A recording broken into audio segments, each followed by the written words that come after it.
the man at the edge of the shadows. The sun had begun to sink behind the Hollywood hills, casting a long orange glow across the set. Production assistants rushed around with clipboards, cables, and cold coffees. The director shouted into a megaphone, trying to get one final shot before losing the light. Actors stayed in character, while extras tried not to blink in the background. And just outside the perimeter of all that organized chaos stood a man no one noticed. At least, not yet. He leaned against a tree, wearing a plain black hoodie, jeans, and well-worn boots. His face was half hidden beneath the hood, shadowed by the leaves above. No security bothered him. No assistant questioned him. He had said he wasn't here to interrupt. He just wanted to wait. He had been waiting for nearly 6 hours. It wasn't for an autograph. It wasn't for fame. It wasn't for publicity or cameras. In fact, he had told the assistant director in the softest voice, "Please don't let her know I'm here. Not until she's done." His name was Keanu Reeves. But that name wasn't what mattered. What mattered was the letter he held in his pocket and the gift wrapped in cloth in his bag. They weren't expensive. They weren't grand. But they carried something deeper than money or recognition. They carried truth, memory, apology, and hope. While the set carried on with shouting, cameras, and retakes, Keanu stood in stillness. A quiet wind stirred the branches. And somewhere inside the set, unaware of the man outside, Ana de Armas laughed. Between takes, her voice light and full of energy. She had no idea what waited for her after the final cut. Keanu thought back to the last time they had spoken. It had been years ago, after the final wrap party of a film they both loved, but never publicly discussed in depth. Something had happened then. Something that lived between them, unspoken, unresolved. He had not seen her since. He had promised himself he would one day explain. But he never imagined it would take this long. And he never imagined he would be standing there now, heart pounding like a child's, unsure whether to leave or stay. From a distance, one of the crew members noticed him. A younger man with a kind face walked over, holding a coffee in each hand. "Hey man, you all right?" the crew member asked. Keanu smiled faintly. "Yeah, just waiting." "You sure?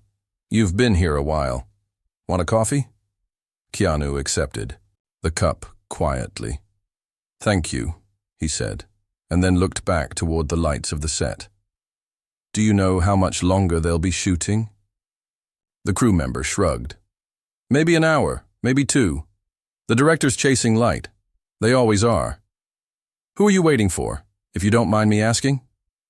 Keanu hesitated, then replied, "Ana." The young man raised his eyebrows. "Ana de Armas?" Keanu nodded once. "Do you know her?" "A little," Keanu said simply. The crew member glanced toward the set, then back at Keanu. "You want me to let her know you're here?" Keanu shook his head. "No, please don't. Just when she's done. Only then." The young man nodded slowly, sensing something important in the man's tone. He walked away, leaving Keanu in the shadows once more. As the hours passed, memories returned like waves. He remembered her eyes the first time they met, curious, bold, unafraid. He remembered the late-night conversations on that film set in Prague. The way they spoke about books, not movies, about family, not fame, about fears they couldn't name. She had told him about her childhood, her move across countries, the uncertainty in her voice when she said, "Sometimes I feel like I'm not really here, like everyone sees someone else." He had understood. Too well, and maybe that was why he had pulled back. Why he had never told her what he really thought that night. About the way she changed him. About the truth in her laughter. About the silence that followed when she walked away for the last time. Back then, he was afraid of ruining something pure, and so he stayed quiet. But silence, he had learned, could be as loud as pain. And now, he was here, hoping it wasn't too late. As twilight deepened, the set began to wind down. Lights dimmed. Crew packed up. People laughed, tired but satisfied. Ana walked out of the soundstage, dressed in a simple grey coat, her hair tied back, face calm and unreadable. She looked around, probably expecting her car or assistant. Instead, she saw the man near the tree. For a moment, she froze. Then she stepped closer. He stepped into the light. She whispered, "Keanu." He nodded once, a breath caught in her throat. It had been so long. Too long. What are you doing here?" Her voice was soft, almost disbelieving. He smiled gently. "I waited. For 6 hours. Yes." "Why?" He reached into his bag and pulled out the small gift wrapped in cloth. His hands trembled slightly, but his eyes stayed steady. "This is for you," he said. She took the gift slowly, unwrapping it with careful fingers. Inside was a small hand-carved wooden box. Old, worn, but beautiful. She opened it. Inside was a photograph. Not of them, but of someone else. Her hands shook, her eyes widened, and slowly her knees gave way. She sat down on the steps behind her, staring at the photo in silence. "How do you have this?" she asked, her voice breaking. "Keanu." Sat beside her. "I didn't for a long time," he said quietly, "but someone gave it to me. And they told me to give it to you when I was ready." She stared at him, tears forming in her eyes. "Who gave it to you?" she whispered. His voice was soft. "Your father." Ana gasped, and then her face crumpled. Keanu said nothing. He simply sat beside her, letting the silence hold them both. Behind them, the crew was leaving. Laughter echoed, car doors slammed, lights turned off. But for them, the world had gone quiet. Ana held the photo to her chest, eyes closed, breath shaky. "I thought I lost this forever," she whispered. "I didn't even know he gave it to anyone." Keanu nodded. "He said you would understand one day. I think that day is now." Ana turned to him, her eyes red, but clear. "Why now, Keanu? After all this time?" And Keanu, looking into her face, finally said the words he had carried. "For years. Because I made a promise. And because some things, they're too important to leave unfinished." She reached out, her hand resting on his, and just as it felt like something might finally heal between them, Ana's phone rang. She glanced down and froze. Her face went pale. "It's him," she whispered. Keanu frowned. "Who?" "The one who made me leave that night. The one who knew about the photo. The one who said if I ever spoke about it, someone would get hurt." Keanu's eyes narrowed. The weight of unspoken truth, Sana stared at her phone like it had turned into a weapon. The name on the screen wasn't unfamiliar, but it was a ghost. One she thought she had buried years ago under silence and fear. Her fingers trembled slightly as she pressed the power button and shut the screen off. She didn't answer. Not yet. Not until she understood why now, after all this time, that name had returned like a warning in the dark. Keanu watched her closely, but he didn't speak. His presence alone felt grounding, like a steady hand on her shoulder when the ground beneath her was beginning to crack. The photo still rested gently on her lap, the image of her father worn and faded, but alive with memory. The sight of it had pierced something inside her, something buried under layers of film scripts, premieres, red carpets, and carefully chosen smiles. Something she had almost forgotten was still broken. They sat in silence for a few minutes, the kind of silence that only exists between two people who share a past they've never fully understood. Finally, Ana spoke, her voice a little steadier than before. "He said you would understand one day," she repeated, her eyes fixed on the photo. "He always said that, but he never told me what I was supposed to understand." Keanu leaned forward, resting his elbows on his knees, his hands folded. "He didn't tell me either," he said quietly. "He just gave me the box the night before he left. Said you would need it one day." And then he disappeared. Anna's breath caught. "He disappeared because of them," she whispered. "Because of the people who told him to stay quiet." She looked up, meeting Keanu's eyes, and for the first time, he saw something raw and vulnerable behind them. "You remember that night, don't you? When I left without saying goodbye?" He nodded slowly. "It wasn't because I wanted to," she said, voice cracking. "It was because someone threatened to expose him, and not just expose him, destroy everything. Our family name, my early work, his record, all of it. And all he had done was tell the truth to the wrong person." Keanu sat back, his heart heavy. The pieces were coming together, but they weren't forming a clear picture yet. "What truth?" he asked softly. Ana looked away, wiping at her eyes. About what really happened in Cuba. About the orphanage. About the children. The words hit the air like thunder, softly spoken but loud in meaning. Keanu's breath slowed. He had heard rumors. He had always wondered why her past was something she tiptoed around. But now it was more than mystery. It was a storm waiting to return. "Your father was a whistleblower?" he asked. Ana nodded. But not just any whistleblower. He exposed one of the biggest foreign fund scandals that involved humanitarian aid, and found out a lot of that money never reached the children. People were getting rich. Others were dying. And he refused to stay quiet. Keanu sat in silence, letting her words sink in. Ana continued, her voice lower.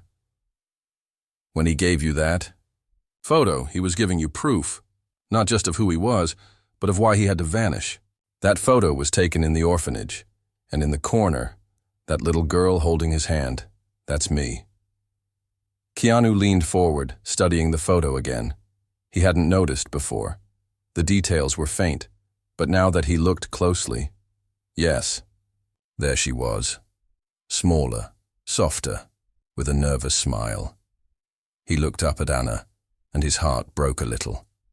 "You were there," he whispered. "You lived it." "I did," she said, "but I was told never to talk about it, not in interviews, not in private, not even with you. They said if I spoke, someone close to me would be made to suffer." Keanu's eyes darkened. "And they threatened me, didn't they?" Ana hesitated, then nodded. "You remember that message you got the night of the rap party?" she asked. He nodded slowly. "Yeah, the anonymous one. Said to stay away from you, that it was dangerous." "It was real," she said. "I tried to warn you, but they were watching everything. I left that night to protect you. I didn't know if they'd follow through. I couldn't risk it." Keanu sat back, his chest tightening with the weight of a truth denied for too long. "And all these years, we've both been running from the same shadows." Ana nodded, wiping a tear. "But now it's different. He's calling again, and I don't think he wants to threaten anymore.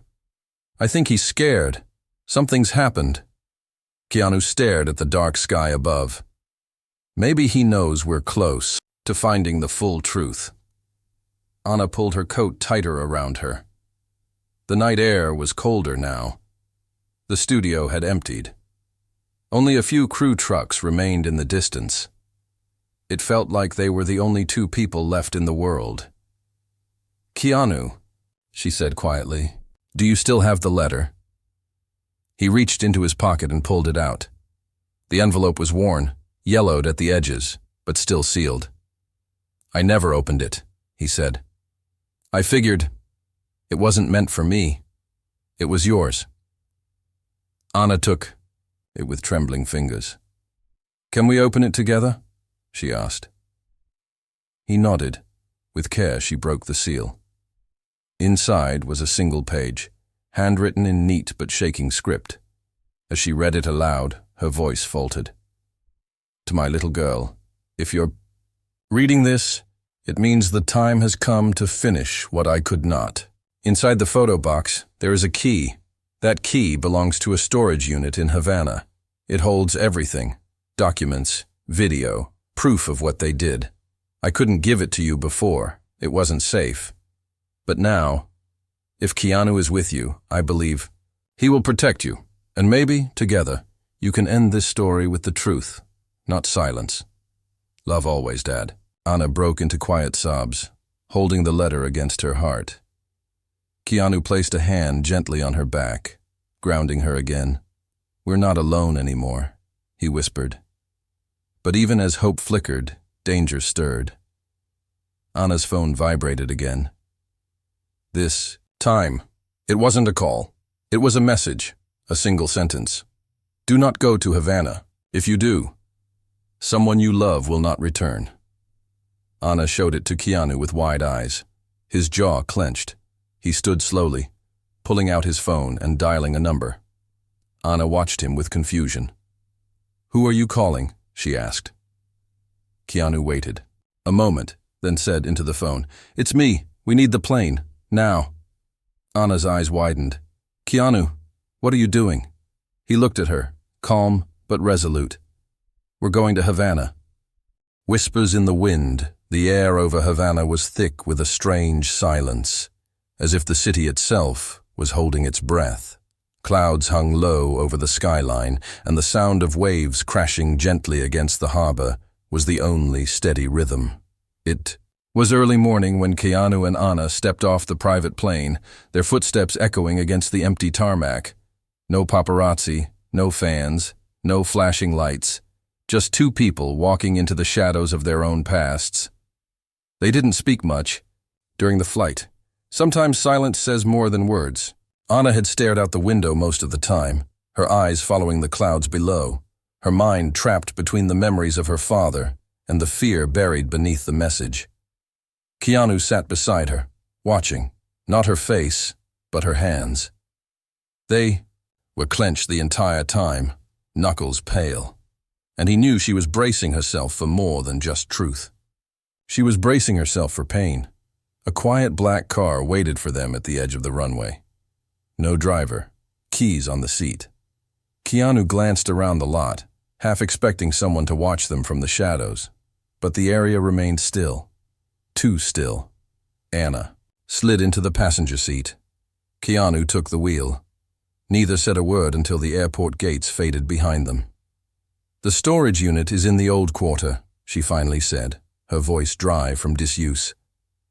My father used to take me past it on Sunday mornings, right after we bought bread and guava juice. Keanu nodded, eyes fixed on the narrow roads ahead. Do you know what we'll find inside? Ana shook her head. Only that it scared him enough to run. The streets of Havana stretched like forgotten stories, each building weathered by time and truth. Old balconies hung over alleys, their metal frames rusted but still standing. Paint peeled from walls, but bright colors still fought to shine through. Turquoise, mustard yellow, sea green. The city felt alive in its exhaustion, like someone who had cried so many times they no longer tried to hide the tears. They arrived, at the unit just as the sun began to rise. It was tucked behind a crumbling row of warehouses, its gate marked only by a faded number. 417. Ana held the key tightly. For a moment, she didn't move. Her hand hovered over the lock. You don't have to do this alone, Keanu said quietly. Ana glanced at him. I know, but I think I was always meant to open it. With a deep breath, she slid the key in. The lock clicked, louder than it should have. They stepped inside. Dust hung in the air like old secrets. A single light bulb swung overhead, its dim glow casting long shadows on the floor. Shelves lined the walls, stacked with boxes, folders, even rolls of undeveloped film. In the center sat a metal briefcase with her father's initials carved into the top. Ana walked slowly toward it, her shoes echoing with each step. When she opened the briefcase, Keanu moved beside her. Inside was a thick bundle of documents tied with red thread. Next to it, a small recorder and a USB drive, On top, a handwritten note. If you're reading this, then I failed to finish what I started. But you still can. Ana reached for the USB drive first. We need to see. What's on it? She whispered. They found a small desk in the corner, and Keanu pulled out his laptop. The screen flickered to life. He inserted the drive. Folders opened, file names appeared, and then a video. Ana hesitated. Play it. The screen showed a shaky handheld recording of her father. He looked tired, older than she remembered. But his voice was steady. This footage must reach someone who will not silence it. The people behind this are not just stealing money. They are trading lives. The children in the footage are real. I tried to warn officials, but they shut the door. They fear the power behind it. If you're watching this, it means I failed. But maybe my daughter can do what I could not. Maybe she can show the world what I saw. The screen cut to black. Ana's hands trembled.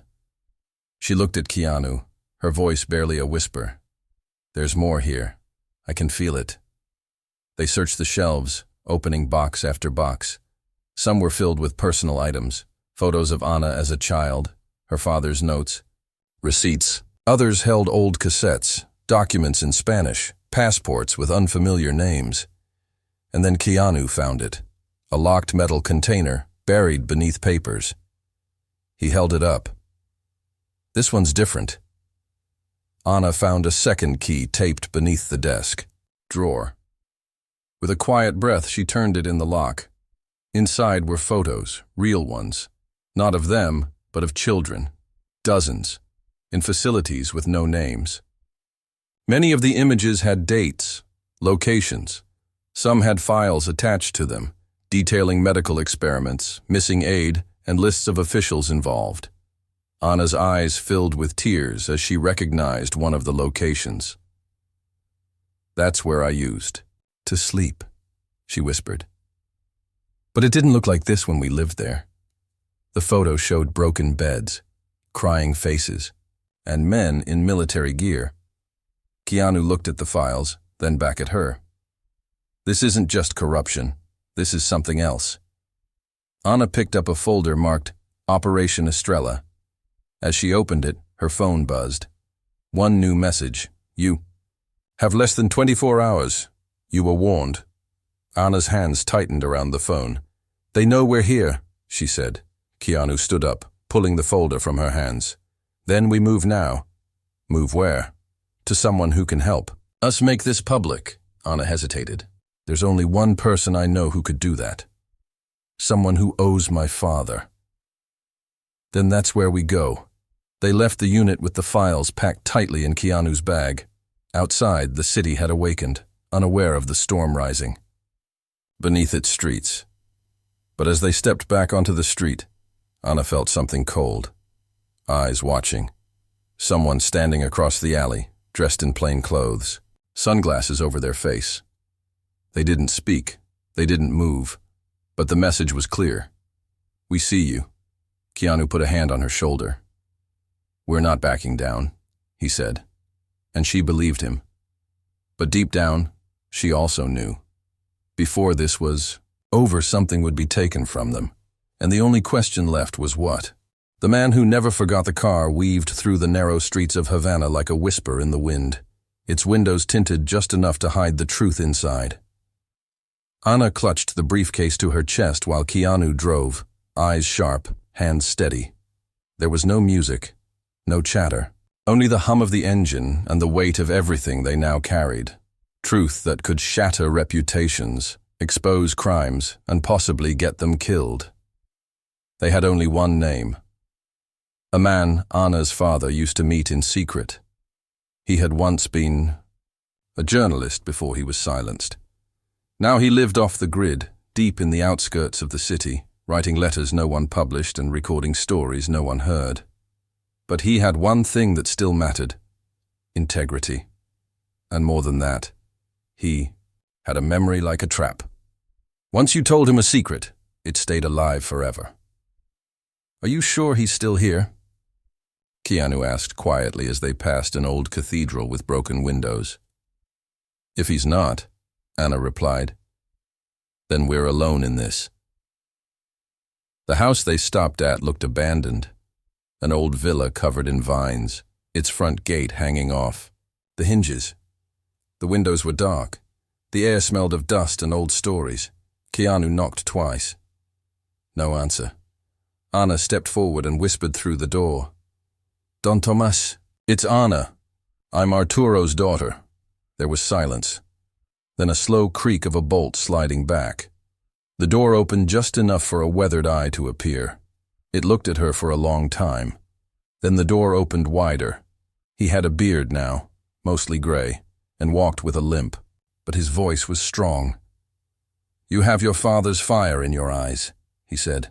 Come inside before someone sees you. The villa smelled like old paper and rain.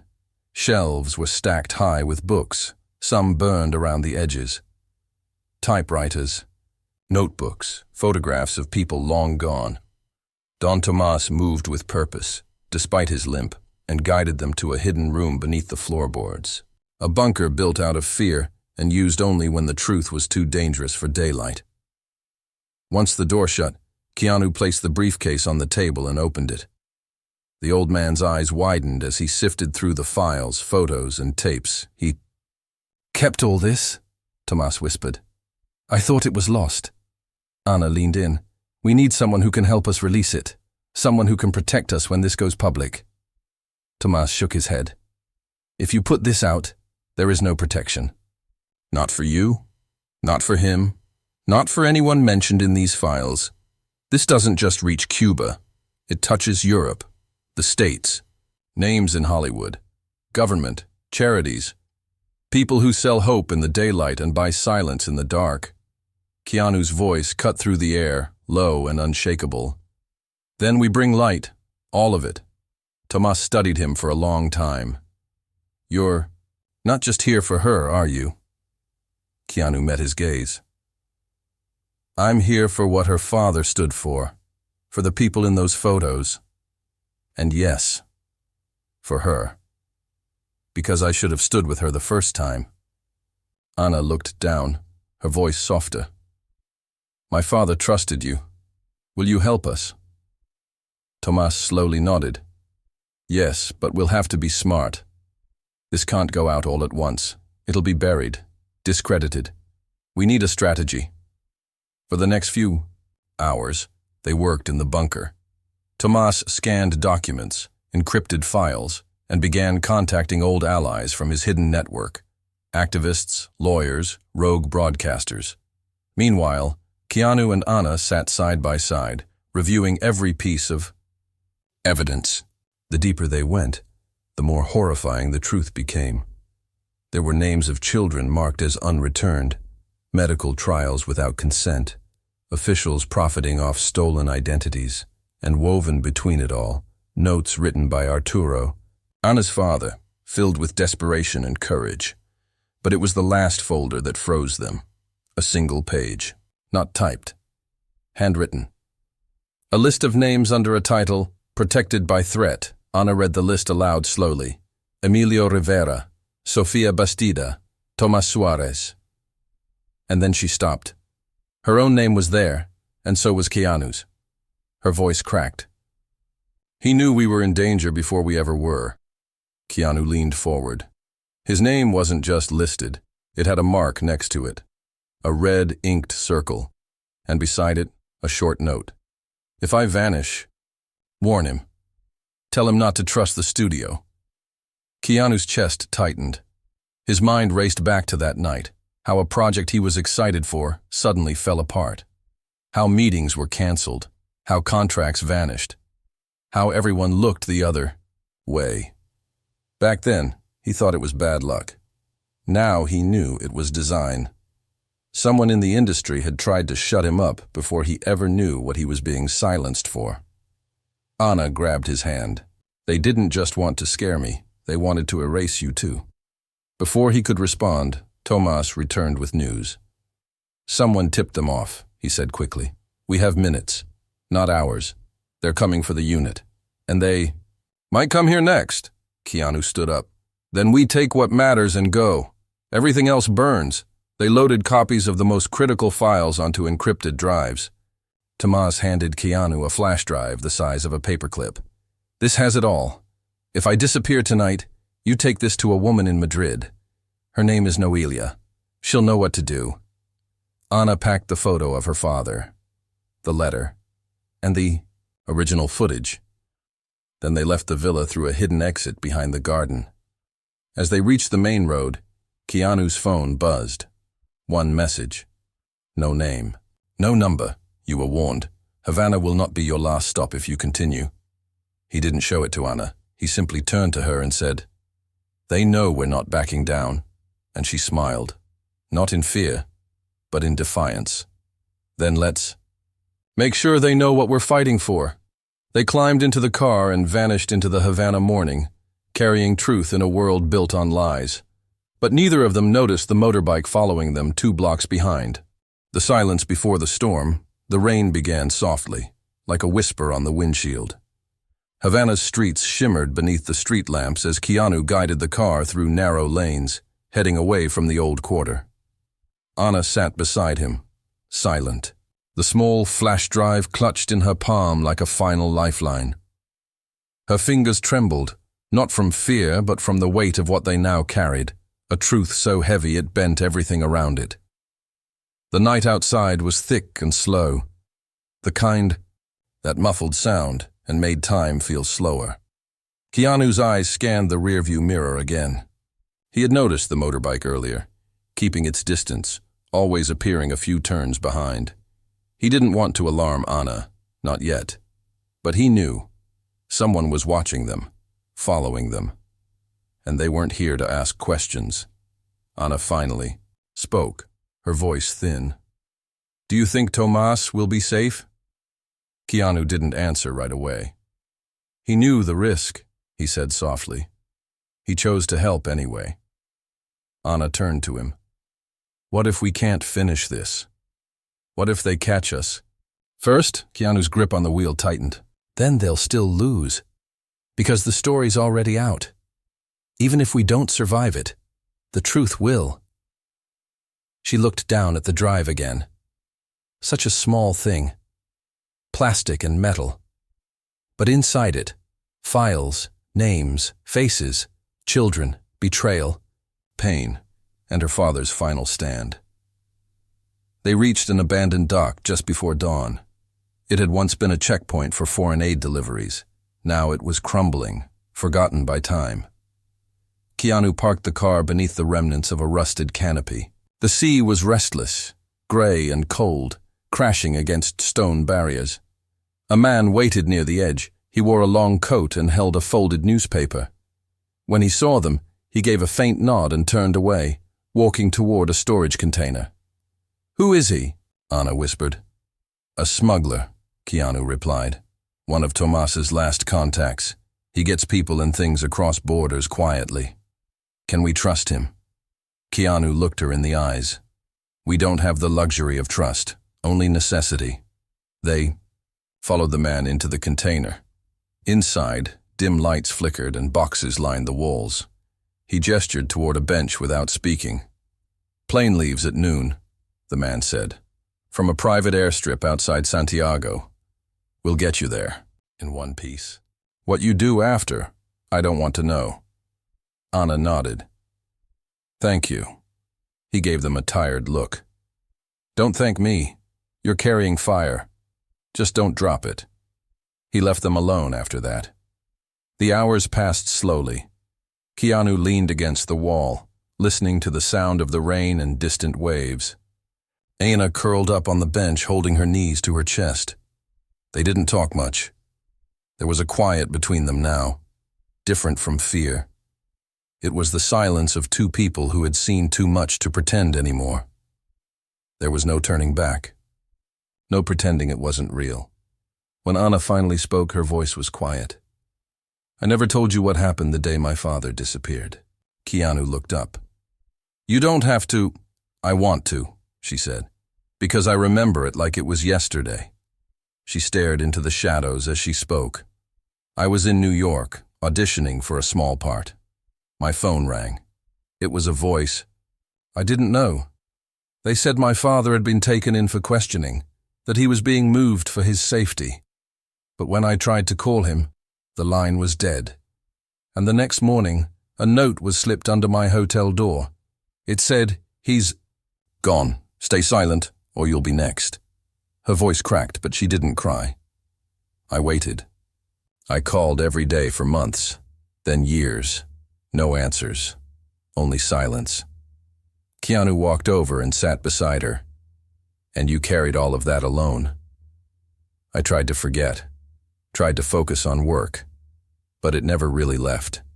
Every smile felt false. Every success felt borrowed, and when you reached out again, I wanted to say everything, but I was still scared. Keanu reached into his coat and pulled out a small photograph. Ana stared at it. It was the same photo from the briefcase, but this copy was folded, creased at the edges, kept close to the heart. "I've had this since the night he gave me the box," Keanu said. I didn't know what it meant, but I couldn't throw it away. I think I knew deep down, this was more than a favor. This was a promise. Ana looked at him, her eyes searching. "Why did you wait so long to come back?" His voice was almost a whisper. "Because I was ashamed. I thought I'd let you down. I thought I'd failed him. And you." Ana reached for his hand. "But you came when it mattered." Outside, a car engine revved, then tires screeched. Keanu stood up, instincts sharp. "Someone's here." He peeked through the edge of the container. 3 black cars, no plates. Doors opened. Men in dark clothes stepped out. Not local police, not thugs. Trained, coordinated, careful. "They found us," Keanu said. Ana's heart pounded. "What do we do?" Keanu scanned the room. The back exit was blocked. The only way out was forward. "We run," he said. "We run now." He grabbed the drive, handed it to Ana. "You don't stop, no matter what." "What about you? I'll buy you time."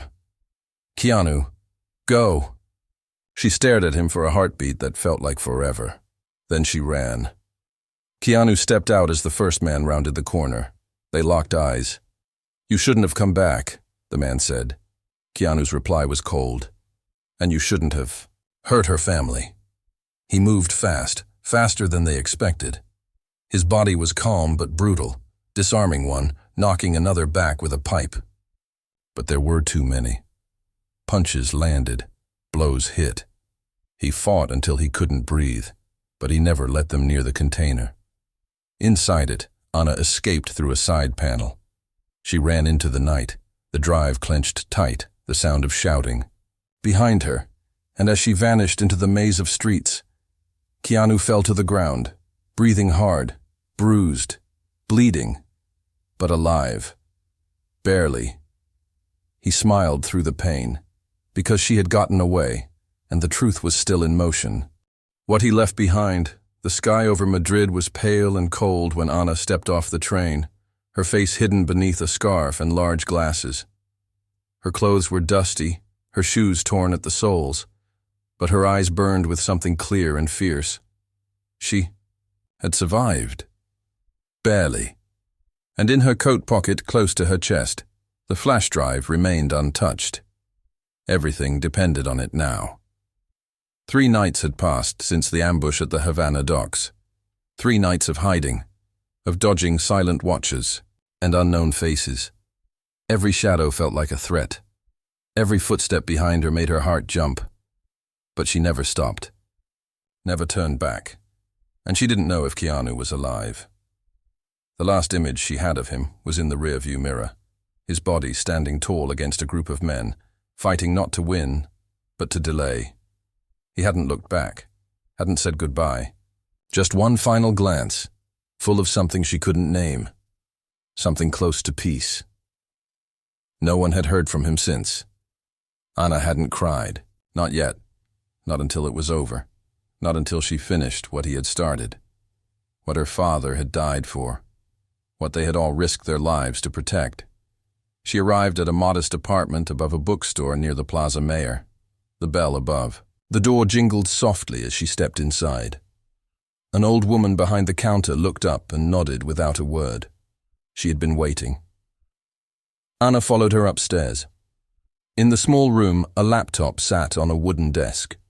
Beside it, a kettle steamed quietly, and a photo of Arturo, her father, rested on a shelf. It was a place built on memory and truth. "You must be Noelia," Ana said softly. The woman nodded. "Your father saved my family once. I told him I would repay that debt no matter how long it took." Ana took out the flash drive. "This is everything."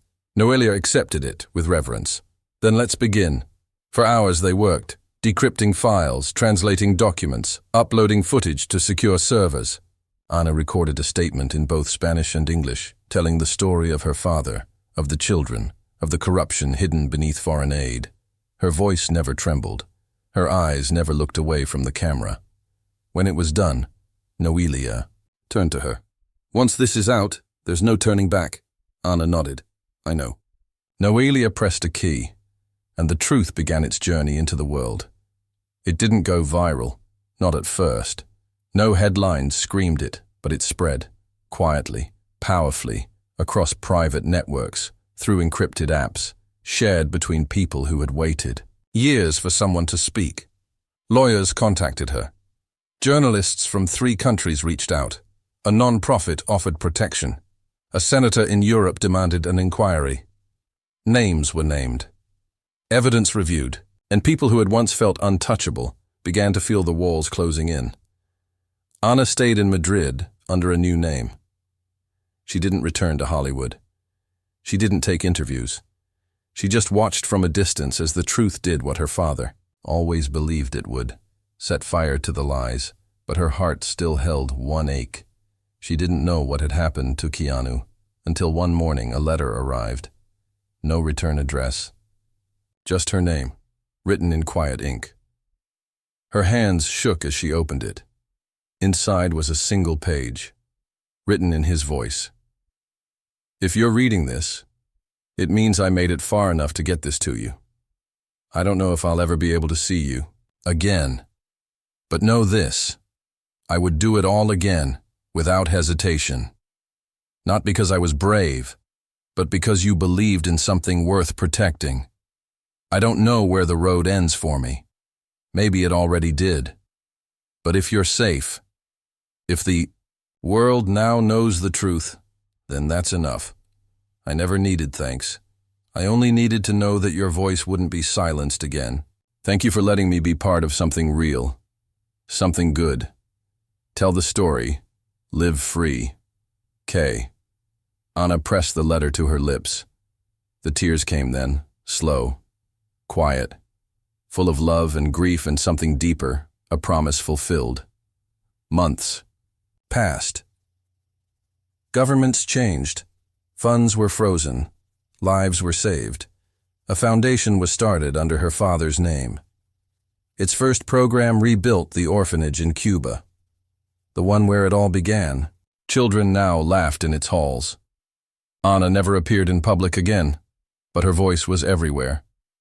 As for Keanu Reeves, his name was never mentioned in the reports, never tied to the investigation. But from time to time, people claimed to see a quiet man helping rebuild homes after storms, or visiting shelters under different names. Always kind, always humble, and always gone before anyone could ask too many questions. Ana believed he was alive, because some spirits don't vanish. They just choose to walk in silence.